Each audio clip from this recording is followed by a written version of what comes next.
Hello everyone, welcome back to my channel Biology Booster. How are you? Today we are going to discuss about respiratory balance sheet. Before this we have completed glycolysis, electron transport system, Krebs cycle. Now today is our topic respiratory balance sheet. Let's start. First see, this is a table for respiratory balance sheet. Respiration के process में हमें दो तरह से ATP मिलते हैं, यानी दो तरीके से हमें एनर्जी मिलती है। एक तो डायरेक्ट एटीपी मिलते हैं, एक इनडायरेक्ट एटीपी मिलते हैं। डायरेक्ट एटीपी को बस हमें यूज़ करना होता है, और जो इनडायरेक्ट एटीपी होते हैं जैसे कि NADH और FADH2 के रूप में मिलते हैं, तो उन्हें क्या होता है, हमें एटीपी में कन्वर्ट करना पड़ता है इलेक्ट्रॉन ट्रांसपोर्ट सिस्टम के थ्रू। तो हम अपनी आज क्लास में यही पढ़ने वाले हैं कि कितने NADH से और कितने FADH2 से हमें कितने एटीपी मिले, और टोटल ग्लूकोज के ऑक्सीडेशन पे हमें कितना एटीपी मिलता है। तो ये आज हम अपने उसमें पढ़ेंगे। तो देखिए, अगर थोड़ा सा पहले मैं एक बार पहले थोड़ा सा रिवाइज करा देती हूँ। हमारे पास एक ग्लूकोज का मॉलिक्यूल था। उस ग्लूकोज के मॉलिक्यूल को 10 स्टेप में हमने किस में तोड़ा था, पायरुविक एसिड में तोड़ा था। फिर उस ग्लूकोज से हमें 2 पायरुविक एसिड मिले थे, 3 कार्बन, जो कि ग्लूकोज खुद 6 कार्बन का था। तो पायरुविक एसिड को हमने लिंक रिएक्शन में ले गए ताकि हमें क्रेब्स साइकिल का सबस्ट्रेट मिल सके, जो कि कौन है, एसिटिल कोएंजाइम। तो हम पायरुविक एसिड को लिंक रिएक्शन में ले गए, वहाँ पे हमें उससे 2 कार्बन का 2 मॉलिक्यूल एसिटिल कोएंजाइम मिले। फिर उस एसिटिल कोएंजाइम को हमने क्रेब्स साइकिल में भेज दिया, जिससे कि हमारे पूरा ग्लूकोज टूट जाता है, यानी हमें फुल्ली ऑक्सीडेशन हो जाता है और हमें जितने एटीपी मिलने होते हैं मिल जाते हैं, और 6 कार्बन डाइऑक्साइड रिलीज हो जाती है। तो यही हमारा पूरा रेस्पिरेशन का चैप्टर है। अगर एक ग्लूकोज फुल्ली टूटना है तो हमें उसके बदले क्या मिलना चाहिए, 6 कार्बन डाइऑक्साइड के मॉलिक्यूल मिलना चाहिए और 6 वाटर के मॉलिक्यूल मिलने चाहिए। ये आप रिएक्शन जानते हैं। तो चलिए एक बार देखिए, ये हमारे रेस्पिरेशन का 4th लेक्चर है और ये लास्ट लेक्चर है हमारे रेस्पिरेशन टॉपिक का। देखिए, सबसे पहले हमने क्या पढ़ा था कि ग्लूकोज है, उसे हमने 2 पायरुविक एसिड में तोड़ दिया, जो कि 3 कार्बन है, जिसके दौरान हमें क्या मिला, 2 NAD+ से हमें इसने रिडक्शन होकर क्या किया, 2 NADH + 2H+ बनाया, और यहाँ पे हमें 2 ATP मिले। तो यहाँ हमें नेट गेन कितना हुआ, 2 ATP का और 2 NADH का। ठीक है। फिर उसके बाद देखिए, इस पायरुविक एसिड को हमने लिंक रिएक्शन में भेज दिया। लिंक रिएक्शन में भेजने के बाद ये किस में टूटा, ये 2 एसिटिल कोएंजाइम बना इससे, जहाँ पे हमें किसका फ़ायदा हुआ, 2 NADH + 2H+ आयन का हमें बेनिफिट हुआ। ठीक है। उसके बाद देखिए, ये 2 एसिटिल कोएंजाइम को हम किस में भेज देते हैं, हम भेज देते हैं क्रेब्स साइकिल में, यानी TCA साइकिल में, जहाँ पे क्या होता है, हमें 6 NADH + 6H आयन मिलते हैं, और 2 FADH2 मिलते हैं, और 2 ATP मिलते हैं। तो इन्हीं सब को हम आज ऐड करके टोटल ATP के नंबर निकालेंगे कि पूरे ग्लूकोज के टूटने पे हमें कितने ATP मिल रहे हैं। देखिए एक बार ये और देख लीजिए डायग्राम। ये ग्लूकोज है, ये 10 स्टेप में टूटा ये, जिसके टूटने पे हमें क्या मिला, 2 NADH मिला, 2 NADH + 2H आयन मिले। ठीक है। तो देखिए, जो हमें क्रेब्स साइकिल में और लिंक रिएक्शन में NADH और FADH मिल रहे हैं, ठीक है, वो तो डायरेक्ट किस में चले जाते हैं, ATS में चले जाते हैं, क्योंकि वो अंदर मैट्रिक्स के अंदर हो रहे हैं। ठीक है। लेकिन जो ये ग्लूकोज है, ये तो साइटोप्लाज्म में टूट रहा है, तो इसे ले जाने के लिए ना हमें थोड़ी सी मेहनत पड़ती है, मतलब इसे धक्का देना पड़ता है, ये खुद से नहीं जाता। ठीक है। तो इसे जाने के लिए इसके मतलब एक शटल होते हैं। शटल का मतलब होता है कि किसके थ्रू जा रहा है, इन्हें कौन ले जा रहा है, यानी एक तरीके से कौन इसे इन्हें ट्रांसपोर्ट कर रहा है। यानी एक तरीके से अगर हम सिंपल लैंग्वेज में समझना चाहें तो एक तरीके से आप गाड़ी समझ लीजिए जो इन्हें लेके जा रही है। ठीक है। तो वे 2 तरीके के होते हैं, ये शटल 2 टाइप्स के होते हैं। एक तो मैलेट एस्पार्टिल है, दूसरा है ग्लिसरॉल 3-फॉस्फेट। तो देखिए, अगर मैलेट एस्पार्टिल शटल है, वो ले जा रहा है इसे NADH को, तो उससे ये क्या करेगा, आपने पढ़ा है, अभी मैंने आपको लास्ट क्लास में बताया था कि एक NADH के टूटने पे हमें जो NCERT के अकॉर्डिंग है 3 ATP मिल रहे हैं। तो 2 NADH के कन्वर्ट किस में हो गए, जब 2 NADH से हम ATP लेंगे तो हमें 6 ATP मिलेंगे, लेकिन तब जब ये मैलेट एस्पार्टिल शटल ले जा रहा है। ठीक है। लेकिन अगर इस NADH को कहाँ पर, ETS में ग्लिसरॉल 3-फॉस्फेट लेके जा रहा है, तो फिर ये क्या करेगा, इस NADH को NADH की फॉर्म में ना लेके FADH2 की फॉर्म में ले जाता है। तो आप जानते हैं यहाँ पे हमें लॉस होगा, क्योंकि एक FADH2 से हमें सिर्फ मतलब एक FADH2 से हमें कितने ATP मिलते हैं, 2 ATP मिलता है। यानी अगर 2 FADH2 है तो हमें 4 ATP मिलेंगे। यानी यहाँ पे हमें लॉस हुआ 2 ATP का। यहाँ पे जो डिफरेंस आया वो 2 ATP का आया। तो इसीलिए जब आपने देखा होगा कहीं पे 36 लिखा रहता है ATP मिल रहा है ग्लूकोज के पूरे ऑक्सीडेशन पे, और कहीं पे लिखा रहता है 38। तो वो यही अंतर है। अगर मैलेट एस्पार्टिल शटल ले जाता है NADH को कहाँ तक, ETS सिस्टम में, तो हमें 38 ATP मिलते हैं। और अगर बाई चांस ग्लिसरॉल 3 फॉस्फेट लेके जाता है तो हमें टोटल 36 ATP मिल जाता है। यानी यहाँ पे 2 ATP का अंतर हमें देखने को मिलता है। तो चलिए अब हम देखते हैं अपनी रेस्पिरेटरी पहले थोड़ा सा ना इसके बारे में देख लीजिए, शटल सिस्टम के बारे में। देखिए शटल सिस्टम इन यूकैरियोट्स, इसमें ये कौन सा होता है, देखिए इसमें ना 2 तरह के वो होते हैं।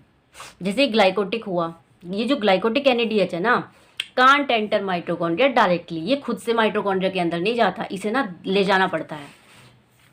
It's movements require use of shuttle, इसके लिए हमें शटल की जरूरत पड़ती है।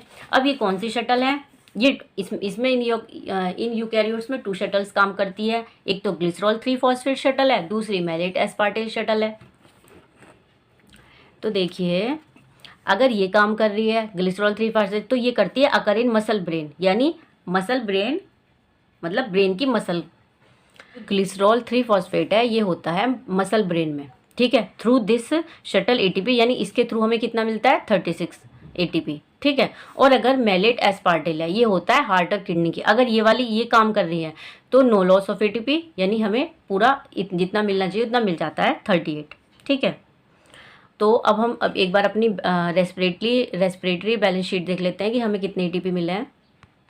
देखिए ये है हमारी रेस्पिरेटरी बैलेंस शीट। सबसे पहले हमारा पाथवे, ये हमारे 3 पाथवे हैं जहाँ जहाँ से हमें ATP मिले हैं।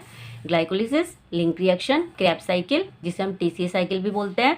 अब देखिए ग्लाइकोलिसिस का टर्न एक बार होता है, जिससे हमें डायरेक्ट नंबर ऑफ ATP मतलब सब्सट्रेट लेवल फॉस्फोराइलेशन कितनी बार होता है, यानी डायरेक्ट ATP कितनी बार मिलते हैं, 2 टाइम्स, यानी 2 ATP मिलते हैं। Number of ATP through oxidation phosphorylation, यानी जो हमें इनडायरेक्ट मिल रहा है, यानी जो हमें NADH के फॉर्म में और FADH के फॉर्म में मिल रहे हैं। तो यहाँ पे हमें ग्लाइकोलिसिस में FADH तो कहीं बना नहीं है, तो हमें यहाँ पे 2 NADH मिलता है, जिससे हमें कितने मिलेंगे, 6 ATP मिलेंगे, क्योंकि एक NADH से हमें 3 ATP मिलते हैं अकॉर्डिंग टू NCERT। 1 NADH से हमें 3 ATP मिलते हैं, तो 2 NADH से हमें 6 ATP मिलेंगे। अगर हम नेट देखें यहाँ पे, हमें टोटल ग्लाइकोलिसिस में देखें तो हमें यहाँ 2 ईयर है और 6 ईयर है, हमें 8 ATP मिलता है पूरे ग्लाइकोलिसिस में। अब बात करते हैं हम लिंक रिएक्शन की। तो लिंक रिएक्शन का जो टर्न होता है वो 2 टाइम्स होता है। आप जानते हैं कि 2 मॉलिक्यूल बनते हैं पायरुविक एसिड के, तो पायरुविक एसिड से एसिटिल कोएंजाइम के बनने के लिए 2 टर्न में होगी है। यहाँ पे नंबर ऑफ डायरेक्ट ATP कोई नहीं बनता, कहाँ पर, लिंक रिएक्शन में। और नंबर ऑफ जो ऑक्सीडेटिव फॉस्फोराइलेशन होता है, यानी NADH बनता है, वो 2 NADH बनता है, यानी हमें कितने ATP मिले, यहाँ पे हमें 6 ATP मिले। तो यहाँ पे जो नेट गेन है ATP का वो 6 है। फिर बात करते हैं क्रेब्स साइकिल की। क्रेब्स साइकिल में क्रेब्स साइकिल का टर्न भी 2 टाइम घूमता है। क्यों, क्योंकि ग्लाइकोलिसिस से पायरुविक एसिड बने, 2 बार बने, तो जब 2 पायरुविक एसिड से 2 एसिटिल कोएंजाइम बनेंगे तो 2 टाइम घूमेगा। यानी जब क्रेब्स साइकिल, यानी एसिटिल कोएंजाइम हमें 2 मिल रहे हैं तो 2 टाइम्स ही ये क्रेब्स साइकिल घूमेगी। तो यहाँ पे अगर हम डायरेक्ट ATP की बात करें तो 2 ATP मिल रहा है हमें क्रेब्स साइकिल में, और अगर इनडायरेक्ट ATP की बात करें तो हमें 6 NADH मिल रहा है, जिससे हमें 18 ATP मिलेंगे, और 2 FADH2 मिल रहा है, जिससे हमें 4 ATP मिलेंगे। तो इन्हें अगर हम ऐड करते हैं तो 24 आता है। तो टोटल हमारे 38 ATP मिलते हैं हमें पूरे एक ग्लाइकोलिसिस के मतलब ग्लूकोज के तोड़ने पर।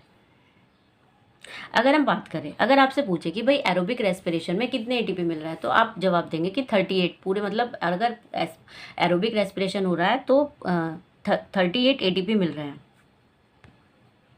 देखिए ATP gain in aerobic respiration 38 या फिर 36 का मैंने अंतर आपको बता दिया। अगर हमें 38 मिल रहा है तो वो मैलेट एस्पार्टिल के शटल के थ्रू जा रहा है, और अगर 36 मिल रहा है तो ग्लिसरॉल 3 फॉस्फेट के थ्रू जा रहा है वो, ठीक है। Depends on shuttle used in aerobic respiration. और अगर हम बात करते हैं एनारोबिक रेस्पिरेशन, तो वहाँ पे तो ऑक्सीजन है ही नहीं। जब ऑक्सीजन नहीं है तो NADH वहाँ पे नहीं होगा, ठीक है। तो यहाँ पे सिर्फ हमें 2 ATP मिलते हैं एनारोबिक रेस्पिरेशन में। अगर हम बात करें कि एक ATP के पास कितनी किलो कैलोरी एनर्जी होती है, तो देखिए 1 ATP हैज़ 8.1 किलो कैलोरी पर मोल एनर्जी, यानी एक ATP के पास इतनी एनर्जी होती है। Total ATP form in aerobic respiration 38 ATP, यानी अगर हम एनर्जी निकालें तो 38 इंटू 8.1 किलो कैलोरी पर मोल, तो ये निकलेगी हमारी 307.8 किलो कैलोरी पर मोल। लेकिन अगर हम बात करें एनर्जी, अगर हम एफिशिएंसी निकालें, देखिए एक ग्लूकोज के तोड़ने पे हमें इतनी मिलनी चाहिए, कितनी मिलनी चाहिए, इतनी मिलनी चाहिए, लेकिन मिलती कितनी है हमें सेल में 307। तो अगर हम एनर्जी एफिशिएंसी निकालें कि यानी कितनी मिलनी चाहिए और कितनी मिल रही है हमें, तो वो मिल रही है हमें सिर्फ 45%, यानी 100% ना मिलके हमें 45% मिलती है एक ग्लूकोज के टूटने पे। जो अभी हमने पहले पढ़ा था वो होती है हमारी किलो कैलोरी, ये है किलो जूल पर मोल। तो अगर हम इसकी बात करते हैं तो तब एनर्जी क्या, और देन एनर्जी यानी 38 एटीपी से मल्टीप्लाई कर देंगे तो हमें कितनी एनर्जी मिलेगी, 1292 यानी 1292 किलो जूल पर मोल, 1292 किलो जूल पर मोल। Energy store in 1 molecule of glucose, यानी यहाँ पर क्या होता है, यहाँ पे कितनी मिलनी चाहिए, 2870 मिलनी चाहिए, कितनी मिलनी चाहिए, 2870 किलो जूल मिलनी चाहिए, किलो जूल पर मोल। लेकिन यहाँ पे कितनी मिल रही है हमें, यहाँ पे 1292 मिल रही है। तो मतलब एफिशिएंसी तो उतनी है, भले ही किलो जूल और उसमें हो, मिल हमें 45% ही रही है। ठीक है,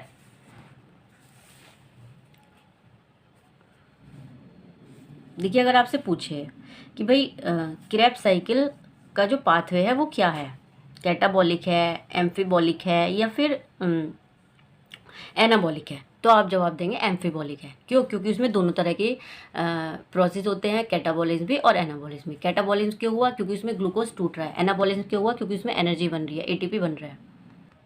देखिए यहाँ पे क्वेश्चन बनते हैं इनसे। अब क्वेश्चन कैसे बनते हैं पहले ये समझिए। देखिए ग्लूकोज टूटा 2 पायरुविक एसिड में, जिससे 2 एसिटिल कोएंजाइम बना। अब ये जो एसिटिल कोएंजाइम है इससे देखिए क्या क्या बनता है, इससे सिंथेसिस ऑफ फैटी एसिड और जिब्रेलिन बनता है। सिंथेसिस ऑफ फैटी एसिड और जिब्रेलिन, ये जिब्रेलिन कहाँ पे होता है, प्लांट में हार्मोन का काम करता है। और इस एसिटिल कोएंजाइम से क्या बनता है, ऑक्सैलो एसिटिक एसिड बनता है, जिससे हमें क्या मिलता है, एल्केलाइड्स, पिरिमिडिन्स और सिंथेसिस। अब देखिए, और इस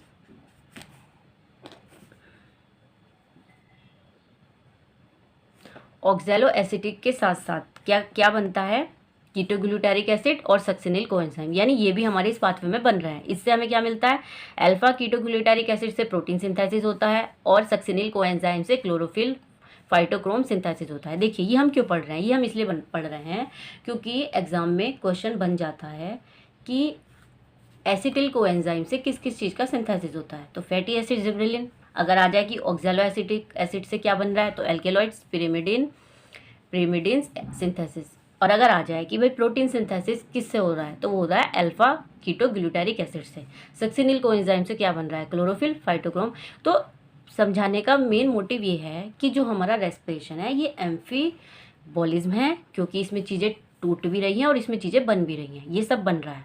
अभी आपने एरोबिक रेस्पिरेशन समझा, अब थोड़ा सा एनाएरोबिक रेस्पिरेशन के बारे में देखिए। जो ये एनाएरोबिक रेस्पिरेशन है ये मोस्टली फंजाई एंड बैक्टीरिया में होता है। तो इनका माइक्रोब क्या है, ईस्ट, यानी ये किस में दिखाता है, सैक्रोमाइसिटीज, जो कि एक फंगी है या फंजाई है, जो भी आप बोलना चाहें। तो ये 2 स्टेप प्रोसेस है। इसमें एंड प्रोडक्ट अल्कोहल बनता है और इसमें जो पायरुविक एसिड है वो किस में टूटता है C2H5OH में और CO2 में। देखिए इसमें क्या हो रहा है, इसमें भी ग्लूकोज होता है, ग्लूकोज से 2 पायरुविक एसिड बना, 2 पायरुविक एसिड किस में टूट रहा है, 2 इंटू CH3COH में। ठीक है, फिर क्या हुआ, अब देखिए जब ये ग्लूकोज इसमें टूटा तो यहाँ पे भी हमें 2 NADH और 2 ATP मिला। ठीक है, और उसके बाद जब 2 पायरुविक एसिड से क्या बन रहा है, CH3CHO बन रहा है, तो यहाँ पे ना डीकार्बोक्सिलेशन हो रहा है, यानी कार्बन डाइऑक्साइड के 2 मॉलिक्यूल बाहर निकल रहे हैं, जो कि कौन सा एंजाइम कर रहा है, डीकार्बोक्सिलेज कर रहा है। तो जब यहाँ पे डीकार्बोक्सिलेशन हो रहा है और इसके बाद CH3COH बन रहा है, तो उसके बाद CH3COH के बाद क्या बन रहा है, हमें मेन क्या बन रहा है, C2H5OH बन रहा है, यानी मेन हमारा क्या बन रहा है, अल्कोहल बन रहा है। अल्कोहल बन रहा है तो ये कौन से एंजाइम की वजह से बन रहा है, अल्कोहल डिहाइड्रोजिनेज की वजह और जिंक की वजह से। अब देखिए अगर आप यहाँ पे नेट गेन देखना चाहें तो यहाँ पे 2 ATP है, क्योंकि जो NADH है ये यहाँ पे यूज़ हो जाते हैं, यानी अगर हम इसमें नेट गेन देखें तो हमारे पास 2 ATP होगा, no net gain of NADH। और इसका जो कॉन्सेंट्रेशन है वो 13% से ज़्यादा नहीं होना चाहिए, क्योंकि अगर 13% से ज़्यादा मिला हमें ये, तो वो फंजाई के लिए टॉक्सिक हो जाएगा। अभी आपने फंजाई का पढ़ा, अब लैक्टिक एसिड फर्मेंटेशन जो हमारा किस में होता है, दूध दही में होता है, यानी दूध से जब दही बनती है। तो देखिए यहाँ पे क्या हुआ, यहाँ पे भी ग्लूकोज पायरुविक एसिड में टूटा, यहाँ पे भी 2 ATP NADH मिले, ठीक है। उसके बाद 2 पायरुविक एसिड का किसकी वजह से, इस NADH की वजह से क्या हुआ, ऑक्सीडेशन हुआ, तो ये NAD यहाँ पे यूज़ हो गया, ठीक है। जिससे क्या मिला हमें, पायरुविक एसिड से 2 लैक्टिक एसिड मिला। और यहाँ पे कौन सा एंजाइम काम कर रहा है, लैक्टिक एसिड डिहाइड्रोजनेज, ठीक है।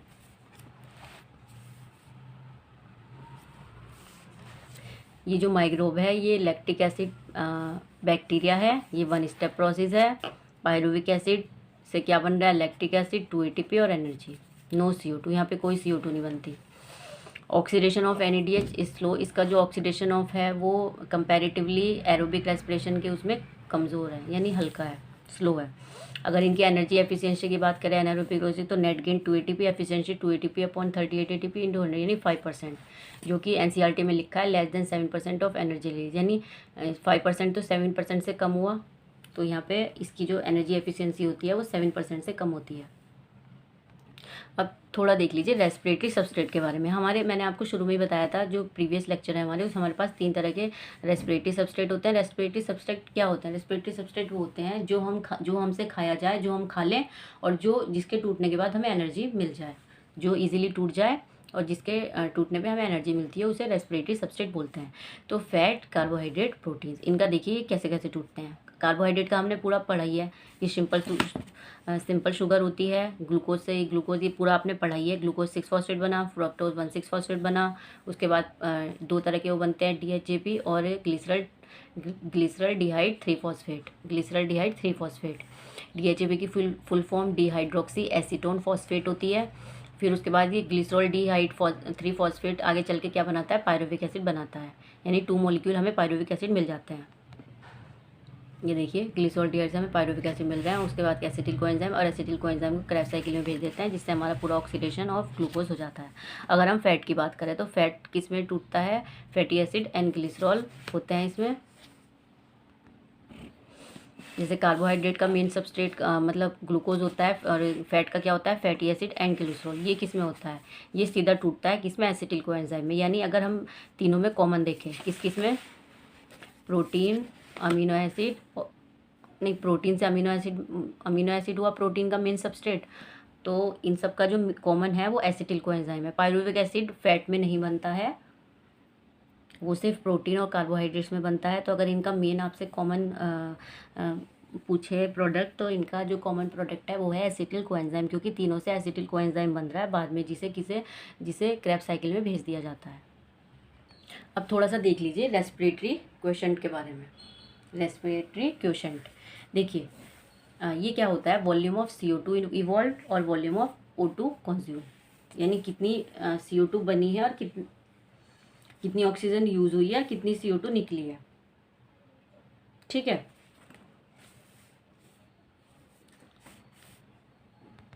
देखिए अगर हम कार्बोहाइड्रेट की बात करें तो कार्बोहाइड्रेट की जो इक्वेशन है वो ये होती है 6 CO2 6। तो अगर हम इनका RQ निकाल लें तो 6 मॉलिक्यूल तो कार्बन डाइऑक्साइड के हैं, 6 ही ऑक्सीजन के हैं, ठीक है। तो यहाँ पे हमारा क्या आया, रेस्पिरेटरी क्वोशंट 1 आया, यानी कार्बोहाइड्रेट का अगर आपसे कोई रेस्पिरेटरी क्वोशंट पूछे तो वो 1 होता है। अब बात करें अगर हम फैटी एसिड मतलब फैट की, तो ये होता है लेस देन 1, 0.7 के आसपास होता है। आप इक्वेशन देख लेना। अब आप फैटी एसिड कैसे पहचानेंगे, फैटी एसिड में क्या होता है, फैट में जो कार्बन और हाइड्रोजन के जो मॉलिक्यूल्स दिए रहते हैं वो बहुत ज़्यादा बड़े दिए जाते हैं, तो फिर आप समझ लेना कि ये फैट की बात कर रहे हैं। और वहाँ पे लेस देन, इसमें ज़्यादा कुछ नहीं पूछा जाता, बस ये पूछा जाता है कि भाई एक इक्वेशन दे देंगे आपको और पूछेंगे कि इसका रेस्पिरेटरी सबस्ट्रेट कितना है। तो अगर आप उसमें इक्वेशन में जितनी आपको कार्बन डाइऑक्साइड दी है उतनी रख लेना, और जितनी ऑक्सीजन दी है उतनी रख लेना और निकाल देना, ठीक है। प्रोटीन में भी आपको इक्वेशन दी जाएगी, क्योंकि इसमें अमीनो एसिड्स होते हैं। इसका भी लेस देन 1 होता है। कितना होता है, लेस देन 1 होता है, लेस देन, प्रोटीन का लेस देन 1 होता है। लेकिन अगर हम बात करें ऑर्गेनिक एसिड का, अगर हम बात करते हैं ऑर्गेनिक एसिड की, तो इसका मोर देन 1 होता है, मोर देन 1 होता है ऑर्गेनिक एसिड का। जैसे कि एसिटिक एसिड हो गया, ठीक है, मतलब इसमें आपको ज़्यादा से ज़्यादा ये आपको याद करना पड़ेगा, ज़्यादा से ज़्यादा आपको इसमें एसिड देखने पड़ेंगे। अगर एसिड के लिए आता है तो वो मोर देन 1 होता है, ग्लूकोज के लिए आता है रेस्पिरेटरी क्वेश्चन तो वो 1 के इक्वल होता है, फैट के लिए आता है तो वो लेस देन 1 होता है, और प्रोटीन का भी लेस देन 1 होता है रेस्पिरेटरी क्वेश्चन। तो वो इक्वेशन दे देंगे, आपको बस वैल्यू रख के उसका निकालना है। बाकी आपको पता होना चाहिए कि भाई एसिड्स का कितना होता है, फैट्स का कितना होता है, प्रोटीन्स का कितना होता है, कार्बोहाइड्रेट्स का। तो ये आज की हमारी क्लास थी। आई होप सो आपको समझ आ जाना चाहिए जो मैंने बताया। फिर भी मैं एक बार आपको समराइज़ करा देती हूँ। इसमें हमने रेस्पिरेटरी बैलेंस शीट पढ़ी कि हमें कितने एटीपी मिले हैं। तो मैंने आपको बताया 38 मिले, कहीं पे 38 मिलते हैं, कहीं पे 36 मिलते हैं। फिर आपको बताया कि ये जो ग्लाइकोलिटिक NADH है, इसे शटल के थ्रू भेजा जाता है, कहाँ पे, मैट्रिक्स में, ETS में, जिससे हमें ATP मिलते हैं। NADH के जो बनता है यहाँ पे, उससे ATP मिलते हैं। तो ये 2 तरह के शटल होते हैं, मैलेट एस्पार्टिल शटल और ग्लिसरॉल 3 फॉस्फेट। तो जो अगर मैलेट एस्पार्टिल शटल ले जा रहा है तो हमें 6 ATP मिलेंगे, मतलब कोई लॉस नहीं होगा।